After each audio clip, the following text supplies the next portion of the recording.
Hello everyone, welcome to our YouTube channel Drishti science. तो आज हम अपने D++ सीरीज़ को कंटिन्यू करते हैं। 40 क्वेश्चन हमने इस पेपर के डिस्कस कर लिए थे और अब हम आगे वाले क्वेश्चंस को डिस्कस करेंगे।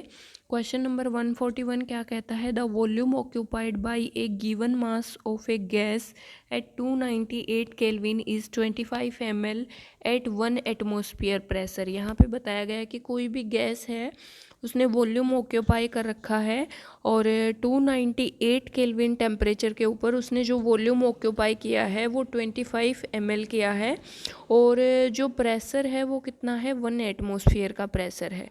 फिर ये कहते हैं कि calculate the volume of the gas if the pressure is increased to 1.25। अगर हम प्रेशर को, इसको हम P1 मान लेते हैं, अगर हम प्रेशर को कर दें 1.25 एटमॉस्फेयर और ये जो वॉल्यूम है इसको हम V1 मान लेते हैं, V2 वॉल्यूम हमें निकालना है और यहाँ पे हमें टेम्परेचर कांस्टेंट लेना है। तो टेम्परेचर कांस्टेंट है तो यहाँ पे बॉयल्स लॉ लग जाएगा और बॉयल्स लॉ के अकॉर्डिंग क्या होता है, प्रेशर और वॉल्यूम क्या होते हैं? इन्वर्सली प्रोपोर्शनल होते हैं एक दूसरे के, या फिर हम कह सकते हैं कि P1 V1 is equal to P2 V2 के बराबर होता है। तो P1 की वैल्यू यहाँ पे कितनी है देख सकते हैं हम। स्टार्टिंग में प्रेशर कितना था? 1 एटमॉस्फेयर और वॉल्यूम कितना था? 25 ml। वैसे ही P2 अगर हम देखें 1.25 ml और V2 हमें निकालना है, तो V2 की वैल्यू यहाँ से क्या आएगी? तो V2 क्या हो जाएगा? यहाँ पे देखेंगे हम P1 V1 की प्रोडक्ट, V2 क्या हो जाएगा? P1 V1 अपॉन P2 के बराबर आ जाएगा। P1 की वैल्यू 1 एटमॉस्फेयर है और V1 की वैल्यू 25 ml है और P2 की वैल्यू 1.25 है। यहाँ से पॉइंट हटेगा तो ऊपर 100 चला जाएगा, ठीक है। तो ऊपर 25, नीचे 125 और मल्टीप्लाई 100, तो यहाँ से 25 5 जा 125 और 5 2 जा 10 और 0, तो 20 ml जो है ये हमारा क्या आ गया? V2 की वैल्यू आ गई। तो ऑप्शन 3 यहाँ पे हमारा करेक्ट ऑप्शन है। नेक्स्ट क्वेश्चन है 142, which of the following laws states that pressure of a given amount of gas is constant, volume is directly proportional to its absolute temperature। यहाँ पे हमें ये भी थर्मोडाइनमिक्स का क्वेश्चन है। कौन सा लॉ ये स्टेट करता है कि pressure of A given amount of a gas, volume constant रखना है और प्रेशर जो है वो डायरेक्टली प्रोपोर्शनल होगा टेम्परेचर के। तो ये वाला लॉ जो होता है वो गेल-लुसेक लॉ के अकॉर्डिंग होता है, जहाँ पे हम वॉल्यूम को कांस्टेंट लेते हैं। नेक्स्ट जो है वो है कि कौन सा नियम, ये वही क्वेश्चन है हिंदी में। नेक्स्ट क्वेश्चन है which of the following is या फिर are the ways for describing concentration of solution. तो कंसंट्रेशन ऑफ सॉल्यूशन को डिस्क्राइब करने का कौन सा वेज है? तो यहाँ पे देखो मोलरिटी, मोलैलिटी और मोल फ्रैक्शन, तीनों ही क्या करते हैं? कंसंट्रेशन को डिफाइन करते हैं। मोलरिटी क्या होता है? Number of mole of gas per unit volume of the solution, ठीक है। मोलैलिटी क्या होता है? Number of mole of solute divided by volume of solution in kilogram में हम लेते हैं और मास लेते हैं डिवाइड में वॉल्यूम की जगह और मोलरिटी में हम वॉल्यूम लेते हैं। मोल फ्रैक्शन क्या होता है? उस सब्सटेंस का mass divided by total mass, वो क्या हो जाएगा? उसका मोल फ्रैक्शन हो जाएगा। तो 1 2 3 तीनों ही स्टेटमेंट जो है वो डिस्क्राइब करती हैं कंसंट्रेशन ऑफ सॉल्यूशन को। नेक्स्ट क्वेश्चन क्या है हमारा? Blank is defined as the number of gram equivalent weight of solute dissolve per litre of solution. तो ये किसकी डेफिनेशन होती है? ये नॉर्मेलिटी की डेफिनेशन है कि number of gram equivalent weight of solute dissolve in per litre of solution. इससे नेक्स्ट क्वेश्चन है हमारा 145 नंबर क्वेश्चन। यहाँ पे क्या है? Phenyl methanol is known as. Phenyl methanol को क्या कहते हैं? तो देखो फिनाइल मिथेनॉल जो होता है उसका अगर हम फॉर्मूला बात करें तो यहाँ पे हम फिनाइल लेंगे और इसके ऊपर क्या होता है? CH2OH। तो इसका अदर नेम क्या है? वैसे तो इसको फिनाइल मिथेनॉल बोलते हैं, लेकिन इसके अलावा इसको हम क्या बोलते हैं?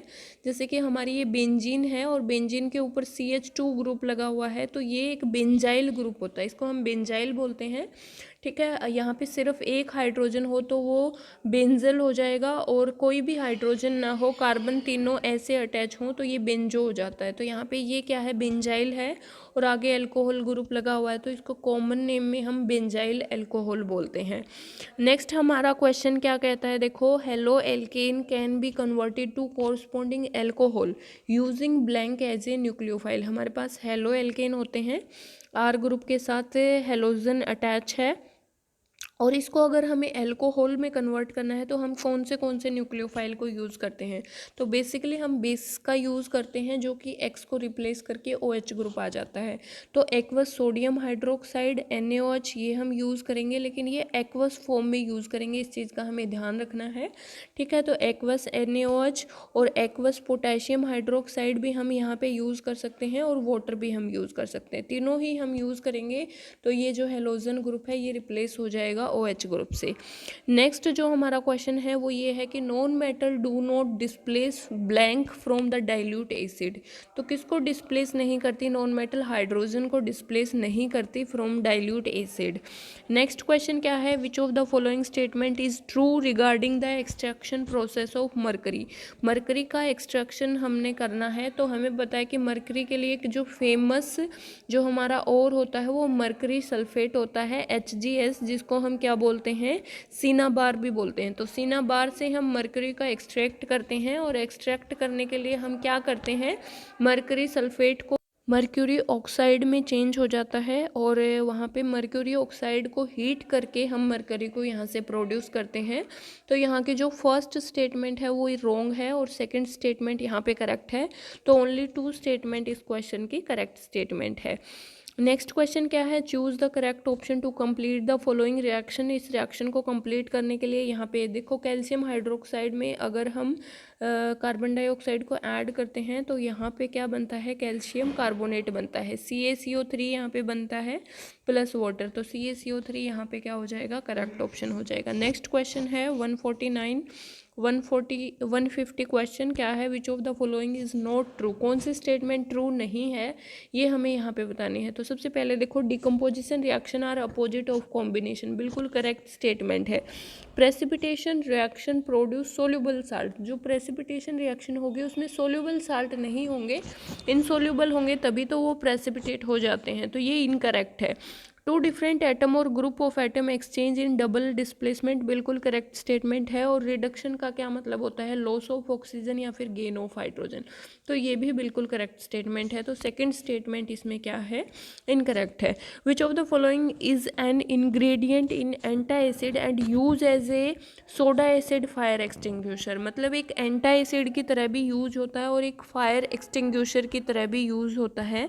तो इसके लिए करेक्ट ऑप्शन है सोडियम हाइड्रोजन कार्बोनेट। हमें पता है इसको हम बेकिंग सोडा भी बोलते हैं, और ये एक एंटा एसिड का भी काम करता है। अगर बॉडी में एसिडिटी हो जाती है तो हम थोड़ा सा बेकिंग सोडा ले लेते हैं, और क्योंकि इसका नेचर जो होता है वो बेसिक नेचर होता है, तो ये एसिडिटी को ठीक करता है। इसके अलावा ये सोडा एसिड फायर एक्सटिंग्विशर में भी यूज़ किया जाता है, ठीक है। तो करेक्ट ऑप्शन 1 होगा।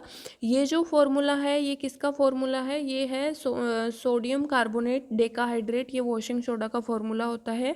ये कैल्शियम सल्फेट है, और ये क्या है, कॉपर सल्फेट है। इससे नेक्स्ट क्वेश्चन है हमारा 152 number question, which of the following is produced by action of chlorine on dry slagged lime.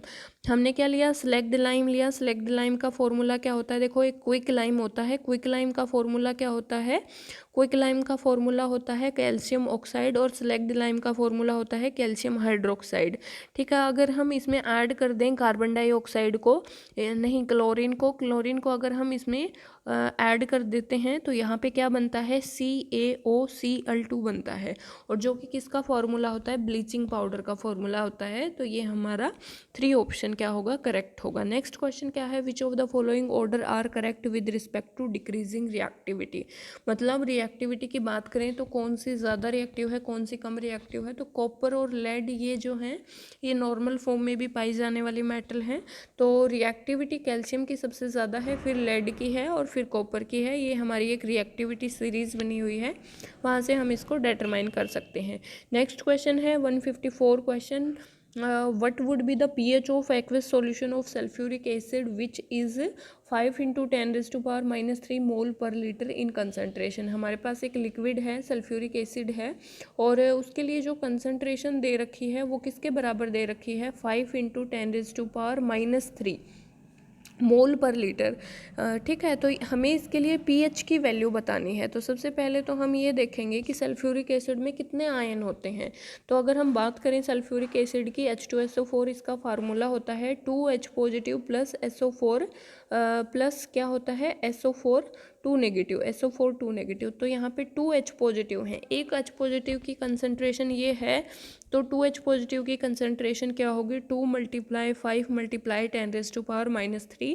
तो 10 multiply 10 raise to power minus 3, 10 को माइनस 3 अगर हम करेंगे तो यहाँ पे ये किस में चेंज हो जाएगा, 10 की पावर माइनस 2 में चेंज हो जाएगा। ठीक है, तो इसके लिए सल्फ्यूरिक एसिड के लिए H पॉजिटिव की कंसनट्रेशन कितनी हो गई, 10 रेज टू पावर माइनस 2। अब हमें पता है पीएच का फॉर्मूला क्या होता है, negative logarithm of H positive. ठीक है, तो negative logarithm of H positive अगर हम बात करें, H पॉजिटिव की कंसनट्रेशन कितनी है सल्फ्यूरिक एसिड के लिए, 10 रेज टू पावर माइनस 2। तो यहाँ पे 2 जो पावर में होती है, लॉग का फॉर्मूला होता है ये कि log ऑफ m की पावर n है, तो n log m हम उसको लिख सकते हैं। तो यहाँ पे -2 आगे आएगा तो नेगेटिव नेगेटिव पॉजिटिव हो जाएगा और ये 2 log 10 बन जाएगा, और log 10 की वैल्यू 1 होती है, तो 2 मल्टीप्लाई 1 क्या आ जाएगा, 2 आ जाएगा। तो 2 क्या होगा, इसका फाइनल आंसर होगा। नेक्स्ट क्वेश्चन है 155, which of the following order is correct with respect to increasing pH value. PH value किसकी ज़्यादा होगी, हमें पता है, देखो ये पीएच स्केल होता है, पीएच 7 मतलब कि उसको हम क्या बोलते हैं, न्यूट्रल बोलते हैं, उदासीन बोलते हैं।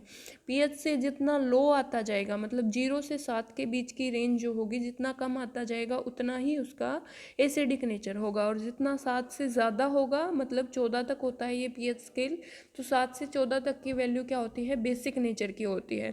तो इनमें हम देख सकते हैं कि किसका सोडियम हाइड्रोक्साइड एक स्ट्रॉन्ग बेस होता है, स्ट्रॉन्ग बेस नेचर है, तो इसकी पीएच वैल्यू क्या होगी, सबसे ज़्यादा होगी। ठीक है, तो इसको हम कास्टिक सोडा 4% NaOH बोलते हैं, और फिर एंटा एसिड, और फिर एग वाइट। एग वाइट जो होता है वो सबसे ज़्यादा एसिडिक नेचर का होता है। तो एंटा एसिड जो होते हैं वो हम एसिडिटी को ठीक करने के लिए जो कंज्यूम करते हैं, मेडिसिन जैसे इनो वगैरह होती है, तो उनमें मैग्नीशियम हाइड्रोक्साइड होता है, तो वो भी बेसिक नेचर की होती हैं। तो यहाँ पे एग वाइट सबसे ज़्यादा एसिडिक है, फिर एंटा एसिड है, और फिर कास्टिक सोडा यहाँ पे आएगा। नेक्स्ट क्वेश्चन है वो है हमारा 156 question, which of the following structure is not involve in the transmission of light of A visual system. तो यहाँ पे हम किसको यूज़ नहीं करते, transmission of light in visual system, तो हम एक्वस हार्मर या फिर विट्रस हार्मर या कॉर्निया सबको यूज़ करते हैं, लेकिन जो कैपिलरी नर्व है इनको हम यूज़ नहीं करते। तो ये इसका क्या होगा, यहाँ पे करेक्ट ऑप्शन होगा। नेक्स्ट क्वेश्चन है the blank opens completely through the relaxation of. किसके रिलैक्स होने से कौन सी चीज़ कंप्लीटली ओपन हो जाती है, तो पुपिल जो है वो कंप्लीटली। पुपिल क्या होता है, देखो हमारी आँख होती है, इसमें एक कलर्ड पार्ट होता है और उसमें एक और छोटा सा कलर्ड पार्ट होता है, और यहाँ पे सारा क्या होता है, वाइटिस होता है। तो इसको हम क्या बोलते हैं, आइरिस बोलते हैं, और अंदर वाले पोर्शन को हम पुपिल बोलते हैं। और ये आइरिस क्या करता है, इसके साइज़ को कंट्रोल करता है। तो ये अगर कंप्लीटली ओपन हो जाती है, वहाँ पे क्या होता है, हमारा आइरिस रिलैक्स पोजीशन में होता है। तो pupil opens completely through the relaxation of the iris, यहाँ पे करेक्ट आएगा। नेक्स्ट क्वेश्चन है 158 question, which of the following is true. In statement में से कौन सी स्टेटमेंट ट्रू है।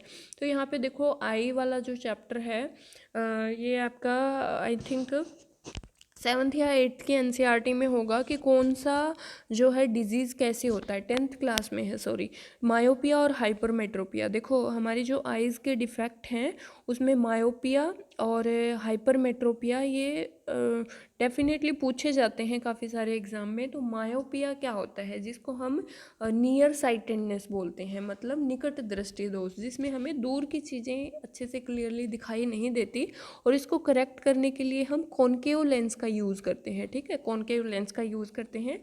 हाइपरमेट्रोपिया क्या होता है, जिसमें हमें इसको हम फार साइटेडनेस बोलते हैं, मतलब हमें पास की चीज़ें क्लियरली नहीं देखती, तो इसके लिए हम कॉन्वेक्स लेंस का यूज़ करते हैं। तो यहाँ पे देखो क्या बताया गया है कि myopia can be correct by convex lens, जो कि गलत है स्टेटमेंट। सेकंड क्या है, hypermetropia is known as far sightedness, तो बिल्कुल करेक्ट ऑप्शन है। तो ओनली 2 स्टेटमेंट यहाँ पे क्या है, करेक्ट है। Question number 159, the virus causing Japanese encephalitis या फिर जो ब्रेन फीवर जिसको हम बोलते हैं, will enter our body through.